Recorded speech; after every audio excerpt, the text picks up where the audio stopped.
Israel intercepta a flotilla preto de Gaza. O sinal de parte dos barcos está cortado. Desde Sumar e Podemos critican o PSOE que non dese orde o buque do exército español de apoiar as embarcacións na zona de exclusión. Prover de alimento a fauna salvaxe das zonas máis afectadas polos incendios non é tarefa doada. Hoxe subimos a un dos helicópteros da Xunta que suministra desde o aire palla e cereais para os animais sobreviventes. O coruño, ese argot propio dos coruñeses, tenta resistir ante a invasión de vocábulos estranxeiros. Non é sinxelo, o bro pega forte entre a mocidade. Con Paco Lodeiro como anfitrión, hoxe visitamos un reduto de coruño falantes. Boas noites. O exército de Israel cerca a Global Sumud. Uns 20 buques da Mariña israelí rodean a flotilla a menos de 100 millas da franxa de Gaza. Os dous primeiros barcos intervidos son o Alma, que lidera a misión, e o Sirius, no que viaxan, entre outros, Ada Colau ou a activista galega Sandra Garrido. As tripulacións dos 44 barcos que forman a misión están preparadas para a abordaxe. A flotilla declarou o estado de emerxencia pasadas as 8 desta tarde, cando detectaron a presenza moi preto deles dos barcos da Armada israelí que xa lles impiden calquera avance. A partir dese momento, moitos dos sinais que estaban transmitindo comezaron a fallar. O Goberno pedirálle aos activistas españois que non avanzaran, advertillos que o buque Furor da Armada non pode entrar na zona de exclusión delimitada por Israel. Tanto Sumar como Podemos exixenlle que garanta a seguridade da flotilla. A oposición critica que se enviase un barco militar español á zona. Defensa advertiu nas últimas horas que o buque Furor non ia entrar nesas 150 millas de exclusión que marcou Israel sobre as augas da franxa. O Goberno di que é por unha cuestión de seguridade, pero nega que deixe desprotexidos o medio cento de españois que viaxan na flotilla. Lógicamente los nacionales, aquellos compatriotas que están en las flotillas van a contar con toda la protección diplomática, como no puede ser de otra manera. No representan un peligro ni una amenaza para Israel. Sumar critica a decisión do Goberno, pide a máxima protección para os activistas españois. Sus vidas hoy corren riesgos y, por tanto, nuestro país tiene que darles apoyo. Podemos vai máis alá na crítica ao Goberno. Le hace el juego sucio a Netanyahu y nos convierte una vez más en cómplices de los genocidas. O Partido Popular fai esta reflexión. No tiene nada que ver este buque que ha mandado para supuestamente proteger a la flotilla con los medios que el Gobierno de España le da a la Guardia Civil para luchar contra los narcos. Defensa asegura que o buque Furor quedará nas inmediacións por se tivese que asistir nun rescate. O abogado de Begoña Gómez recorre contra a decisión do maxistrado Juan Carlos Peinado de que a xulgue un xurado popular. A defensa da muller do presidente tamén pide a revogación de toda a causa. Acusa o xuíz de basearse en estereotipos e xeralidades para imputar a Gómez o delicto de malversación de caudais públicos.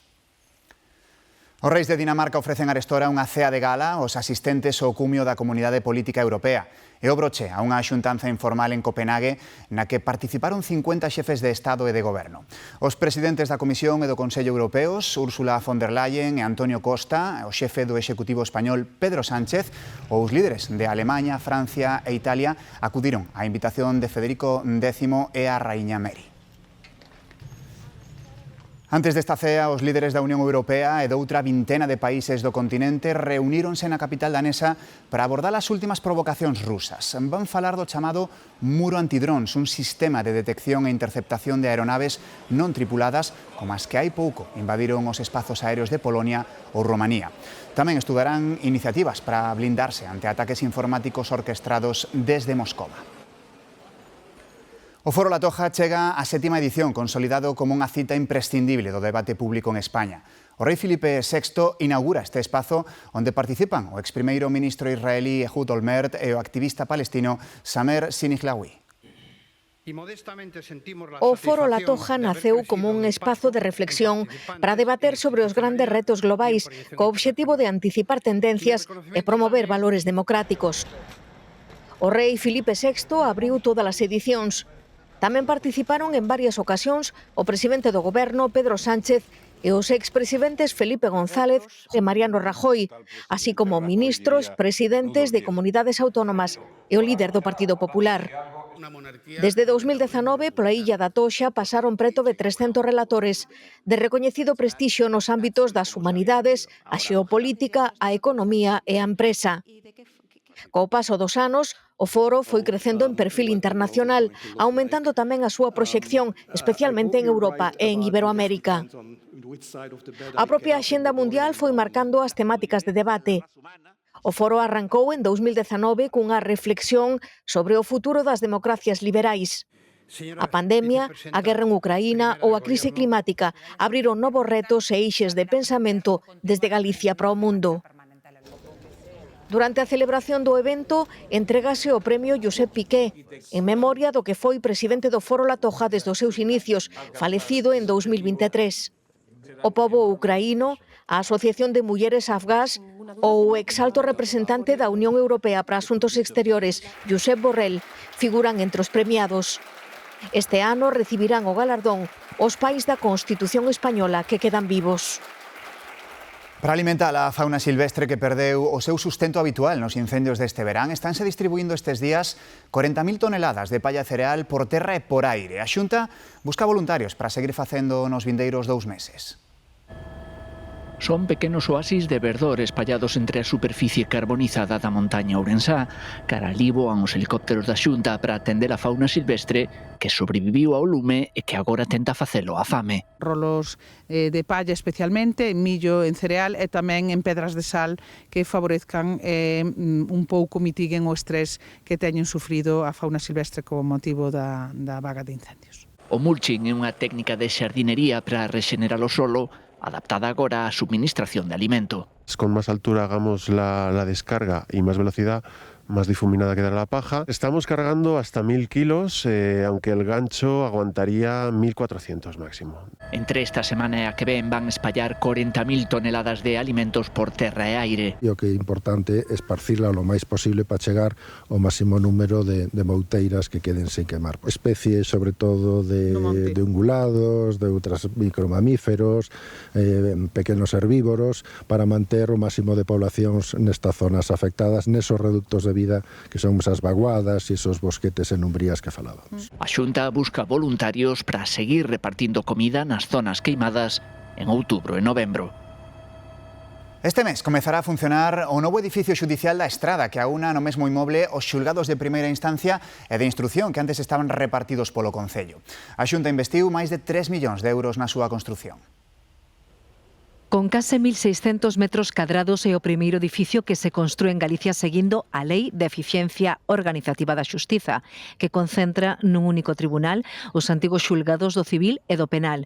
Ten unha única planta para ser máis accesible e con 7 patios de luz natural, cumpre os requisitos de consumo enerxético case nulo. Pontevedra puede presumir hoy de 2 grandes sedes, la Ciudad de la Justicia de Vigo, referente en toda España, y la pequeña Ciudad de la Justicia de la Estrada, referente para lo que es Galicia. Una Galicia interior muchas veces olvidada, muchas veces abandonada, pero que desde luego no puede caer en el olvido. Enmárcase no plan de mellora de edificios xudiciais en que a Xunta leva investidos 165 millóns de euros dende o 2014.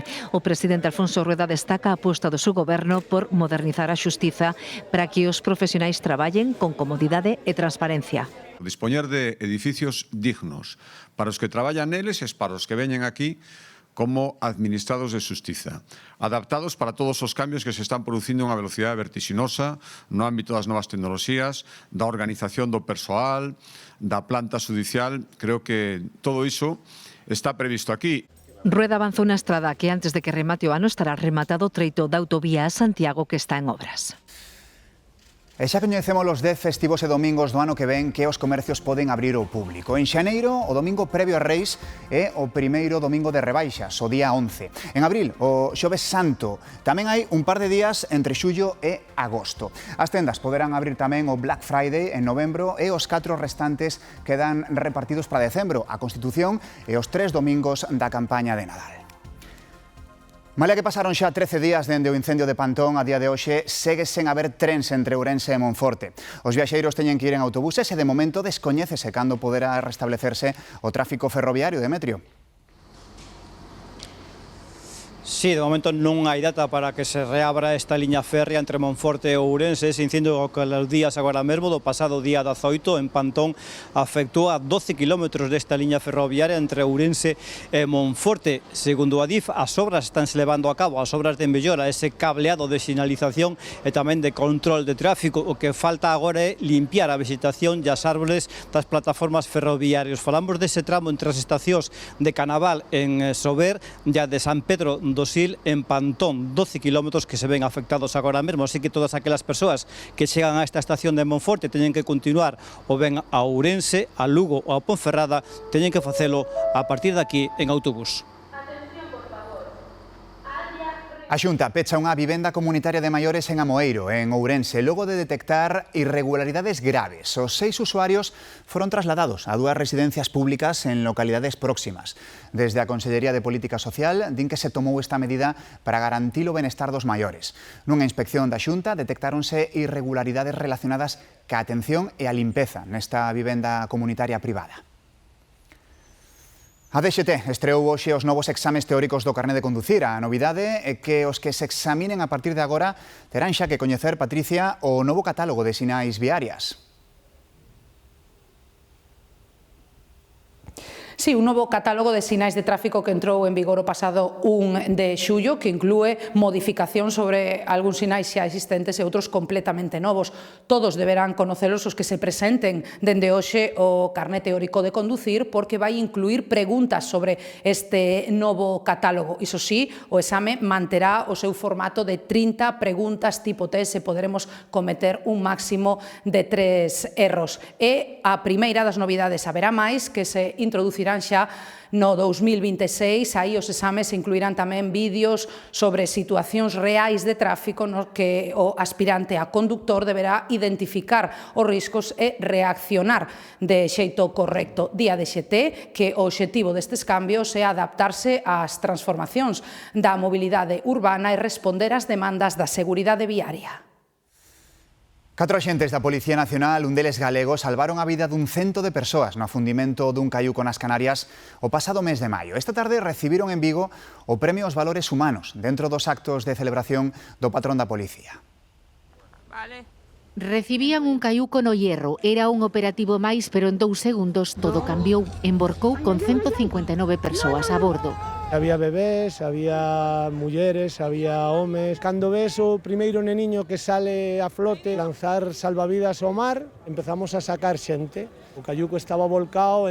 Ya vimos rápidamente cómo sacaban brazos la gente del agua y demás, y fue en el momento en el que ya no lo dudamos, nos tiramos al agua. Es cuando las madres están en ese momento desesperados, nos ofrecían a sus hijos. Conseguimos un equipo de buceo. Recuerdo extremidades que son las que cogía, tiraba y sacaba. Conseguí sacar 5 personas del interior del tambucho. A rapidez de actuación de 4 policías nacionais evitou a catástrofe.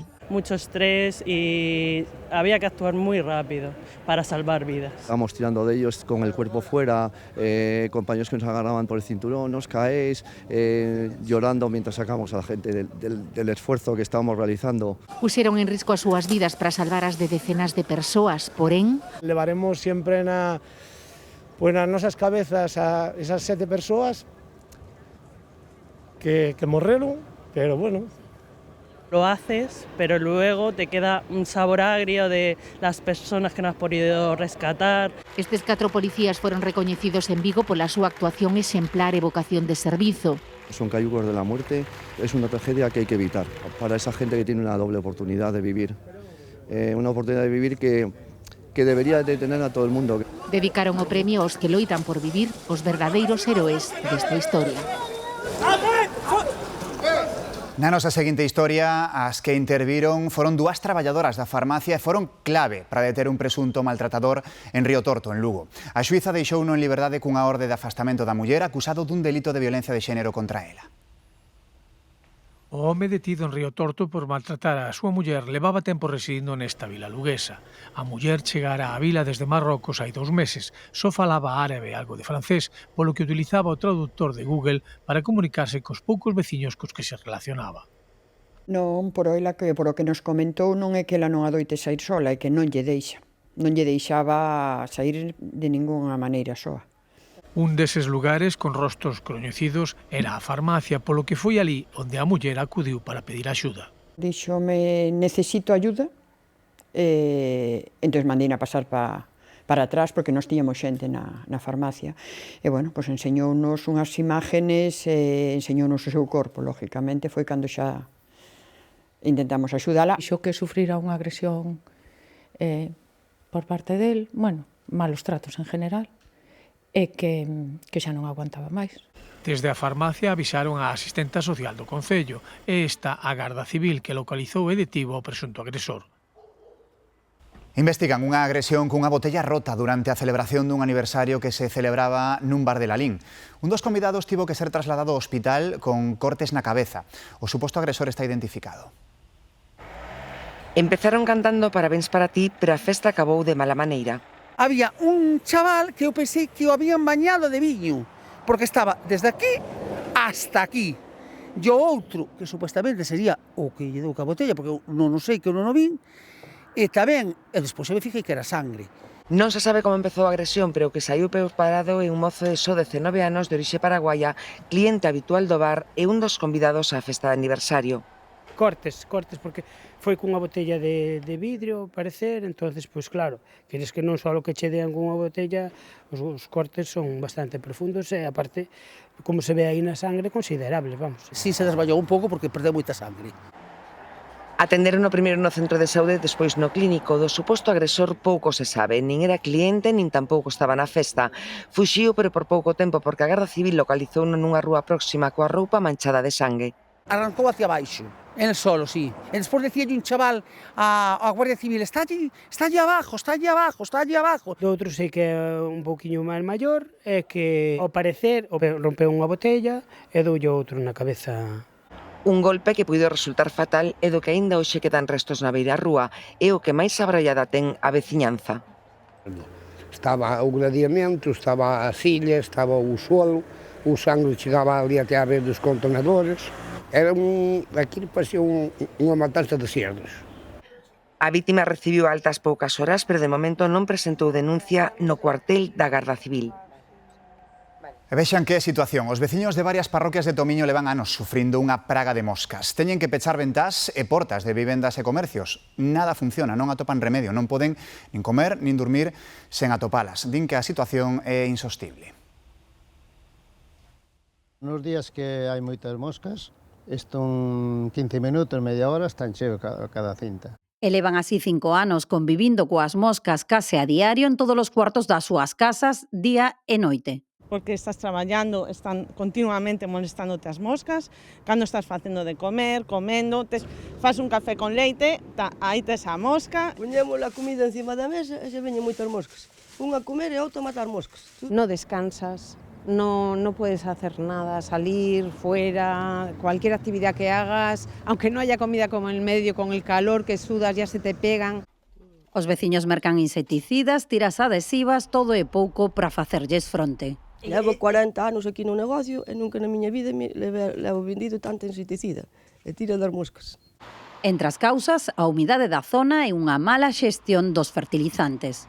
Se botan cantidades industriais, toneladas de abono sobre un campo, se deixa unha semana, isto na primavera, entre que chove, volve a salir o sol, nos genera que o caldo, como decía, perfecto para que a mosca se reproduzca, a larva eclosione e teñamos esas nubes de mosca. O domingo os veciños concentraránse no campo da festa de Carregal para pedir solucións. Se cadra é un pouco cedo para pensar nelas, pero o certo é que son moitos os restaurantes que están recibindo reservas para as ceas de Nadal.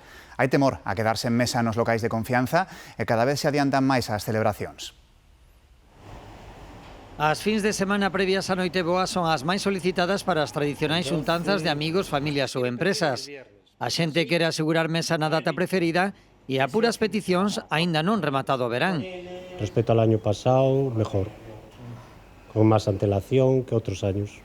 Desde hace 15 días, 20 días máis ou menos. E cada vez é máis cedo as reservas para as cenas. E já temos reservas de empresas que todos os anos reservan con nós, tamén de novas empresas que están preguntando que presupuesto pode ser, e así, pouco a pouco, chegado a mediados de novembro, já está todo completo. En Vigo, por exemplo, hai un evento que nos últimos anos marca o inicio das enchentas navideñas que se adiantan no calendario. Desde que pusieron las luces, eso fue una bomba. Desde noviembre, y no puedes más porque no tienes más sitios, si no, más se llenaba. A fines de noviembre ya comienzan a reservar, también un pouco por las luces de Vigo, tamén que hai moita xente o fin de semana. Os prezos da materia prima subiron, polo que é probable que o menú de Nadal saia un chisco máis caro este ano, dependendo do local. El producto subió bastante, pero bueno, nosotros nos mantenemos ahí. Lo que fixemos este año subiron un 5% con respecto ao ano pasado. Con todo, máis que o sitio, o máis importante é ter boa compañía na celebración. Moitos din que ata que non toman un café non son persoa. É tan imprescindible na nosa rutina que de media cada español bebe 500 cuncas ao ano. Pros que traballan, pro xefe, pros amigos, pras amigas, pra que descansa e para os que non paran. O consumo de café volveu crecer en España. O ano bebemos 4,22 kilos por cabeza. Tomo café desde niño, creo. Sí, desde que era pequeño, como que de esto que los niños se empinan un buchito para probarlo. Un pouco para recibir aí o chute de cafeína que necesitamos para cada día. A xente di que o mellor de todo é o 100% arábica, vale, porque é o café máis puro. Pero bueno, é como digo na vida non se pode ser tan bueno, hai que ter un poquinho de malicia. Aquí poñemos un 20% de robusta, que é o café o que lle dá amargura ao café. Vamos allá. Que vas facer? Un café con leite grande. Este local foi pioneiro en servir cafés para levar no centro de Vigo e en contra do que lle aconteceu a moitos negocios, a pandemia deulle un empurrón. Que o café era todo para levar. E a xente venía, se formaban colas e xa se nos conoceu. Pola cercanía, porque traballo aquí ao lado, 2, porque o café está bo, e 3, porque a atención é fantástica. O país máis cafeteiro de Europa, Finlandia, consome en casa o dobre que en España. Despois, Alemanha e Dinamarca. Gracias, buen día. Unha tendencia está transformando a forma en que convivimos cas nosas mascotas nas vilas. Os parques caninos están a cobrar protagonismo como espazos de socialización e exercicio, pero non só pros animais, senón tamén pros donos. Telo que han educado e cumprir as normas destes espazos é de vital importancia. Nos últimos anos, a presenza de parques caninos nas vilas galegas experimentou un importante crecemento. Vense habitualmente ca cadela para que corra un pouquiño. É a opción para telos soltos e que corran e que interactúen con outros cas. Aínda que vivo nunha casa teño finca, valoro ter estes espazos para que podamos socializar os donos dos cans e compartir información, consellos. A importancia nestes espazos radica na súa capacidade para promover o exercicio físico e facilitar tamén a socialización dos cans. De ter un espazo seguro onde os cans poden relacionarse con outros cans e sen ter que ir da correa, porque o can tamén necesita estar solto e cheirar os pis de outros cans e demais. Nalgúns parques podemos atopar diferentes elementos como pasos ou ramplas. En que teñan os puntos estes de auga, que estea pechado, obviamente, varios puntos de acceso e, bueno, que estea verde, eso xa unha maravilla. Aquí tamén é fundamental respeitar as normas de convivencia. Niño sentido común, recoller as deposicións, etc., telos controlados, realmente.